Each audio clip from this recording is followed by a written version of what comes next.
Have you ever had one of those moments where your wife says something simple, but your brain instantly starts defending itself? Well, the other day, my wife told me that a pile of stuff on the kitchen counter was giving her low-level anxiety. She wasn't blaming me. She just wanted my help. But my first reaction when realizing that a lot of the stuff was mine was to immediately scan for what belonged to her or our son and prepare to defend myself. I even started thinking of the other areas in the house where her things made a mess so I could push back. But the truth is, she never blamed me. She just wanted support. On a good day, I catch myself and respond with care. And in this example, I was able to take a breath, stay relational, and realize that my wife needed me, not my insecurities. And that's exactly what I did. I offered help, and we're working together to figure out a solution. But the moment passed without tension, and she felt supported, which ultimately brought us closer together. But the outcome could have been wildly different. If the next words out of my mouth were something like, well, a lot of that stuff is yours. It's not just me making a mess. What about the laundry room? I'm always having to clean up after you.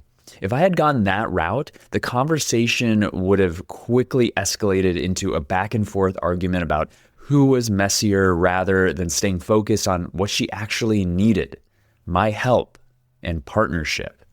This is exactly how defensiveness hijacks relationships.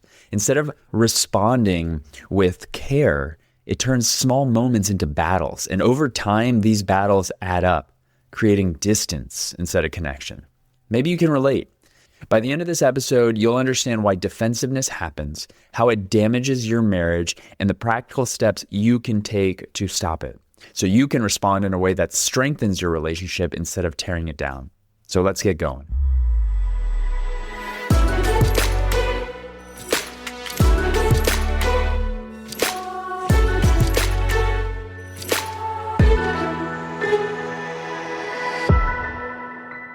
Welcome to Better Husband, the podcast that helps you answer the question, how can I be a better husband?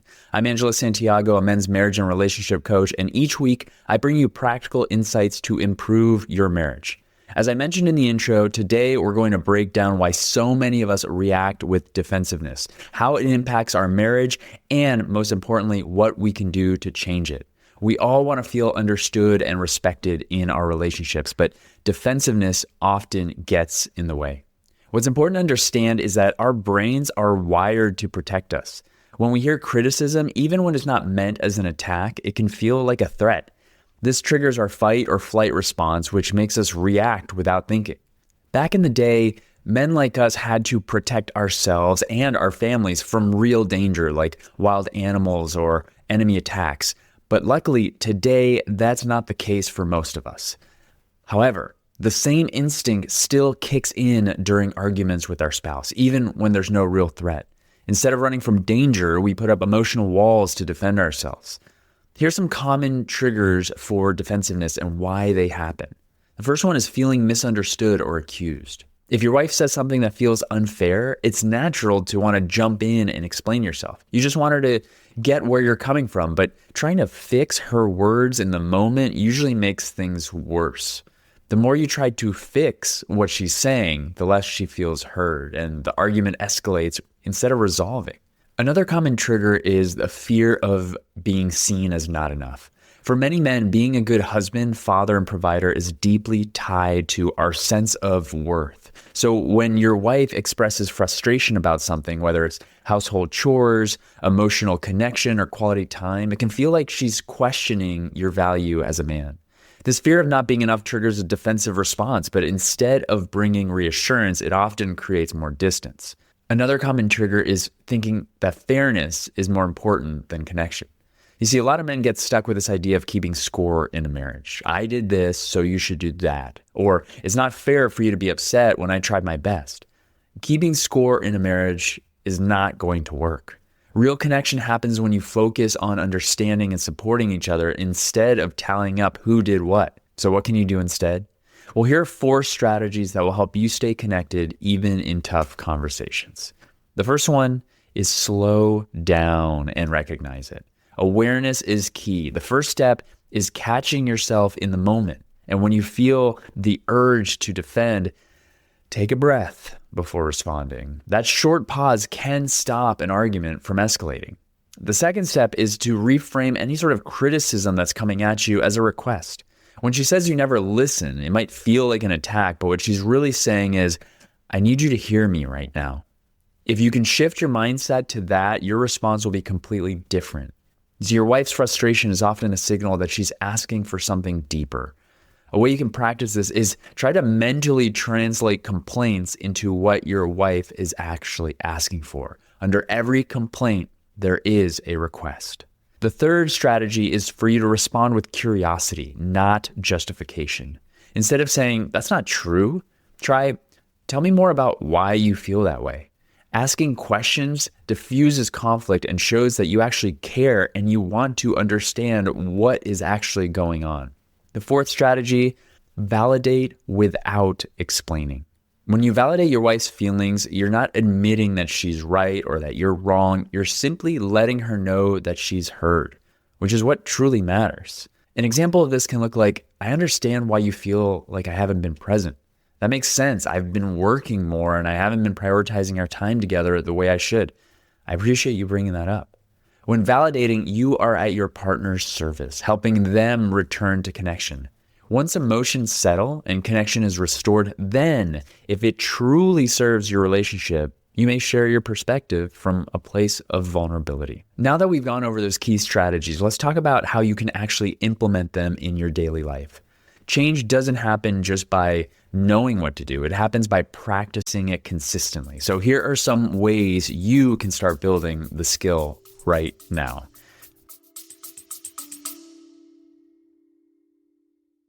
Real quick, before we get back to the show, if you're like me and you're a busy husband with a lot on your plate, sometimes you hear something on this podcast, an idea or a specific practice or a suggestion, and you have every intention of doing the thing that you just heard.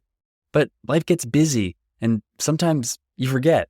Well, that's why I created the Better Husband Toolkit. This is a short, concise, downloadable cheat sheet with 3 of the most important relational skills I believe every husband should know and have in their tool belt in order to improve their marriage. If you're asking yourself, how can I be a better husband today?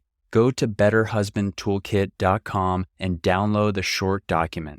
And if you have any questions, you can email me. I'd be happy to offer you some more support. Again, go to betterhusbandtoolkit.com or click the link in the show notes and get your toolkit today. Now back to the show.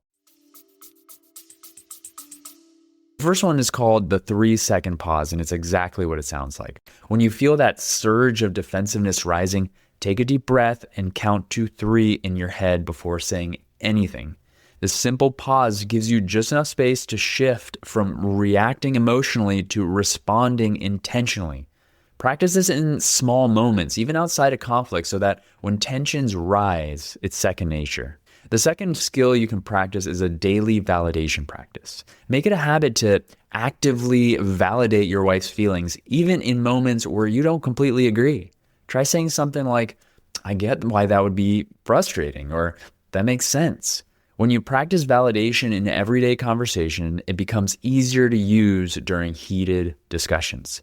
Remember, you can practice this when whatever you're talking about isn't about you and your marriage. It could be about a situation she's had at work, or something about the kids, or just something she's feeling that she wants you to be the person that is there to listen. The next skill you can practice is what I call the what's the request challenge. The next time your wife says something that sounds like a complaint, train yourself to hear it as a request instead. If she says you never listen, reframe it in your mind to she wants to feel heard by me. Once you shift your mindset, your response naturally becomes more constructive and less defensive. And you can do this retroactively. You can think back to moments where there's been a time that she's had a complaint, and you can decipher that and see what's the request. And here's a pro tip. You can actually take action on giving her that now, even though this was something from the past. Before we close out on the subject, I do want to cover one last thing. What if you're doing the work to stop being defensive, but your wife is the one reacting this way? This is where leading by example becomes so powerful. If your wife gets defensive, resist the urge to match her energy. Instead, stay calm, take your breath to slow things down, and help her slow down as well. If you can, give her the validation you'd want in that moment. A non-defensive response can completely shift the tone of the conversation. In relational life therapy, this is what we call relational integrity, taking full ownership of your own actions, words, and emotional responses, regardless of how your partner is showing up. When you show up with integrity, it creates emotional safety, and often your wife will mirror that back. Ask yourself, am I showing up in a way that builds trust and connection, or am I making things worse by reacting? This is a big topic, and I'll be doing a deeper dive into relational integrity in a future episode. Another great tool is knowing when to take a timeout. If things are getting too heated, it's okay to say, I want to have this conversation, but I think I need a minute to reset. And just as you're learning to reframe criticism as a request, you can also make clear and healthy requests of your own. If there's something that keeps coming up, don't wait for an argument to address it. Bring it up when you're both in a good place. Taking a time out and learning how to make a request are also great skills to have when dealing with a defensive wife. You can learn both of those skills in my Better Husband Toolkit, which you can download at betterhusbandtoolkit.com. Now, not getting defensive doesn't mean you're backing down. It means you care more about your marriage than about winning the argument. When we get defensive, we turn our wife into the enemy, turning what could be a moment of intimacy into a battle for control. But when we step back and respond differently, we create space for understanding, closeness, and trust. Think about it. What kind of marriage do you want? One where every disagreement turns into a fight, or one where you both feel safe to express your needs without fear of attack? It starts with you. When you choose to let go of defensiveness, you're setting the stage for a healthier, more connected relationship. And the best part, the more you practice this, the more it naturally invites your wife to do the same.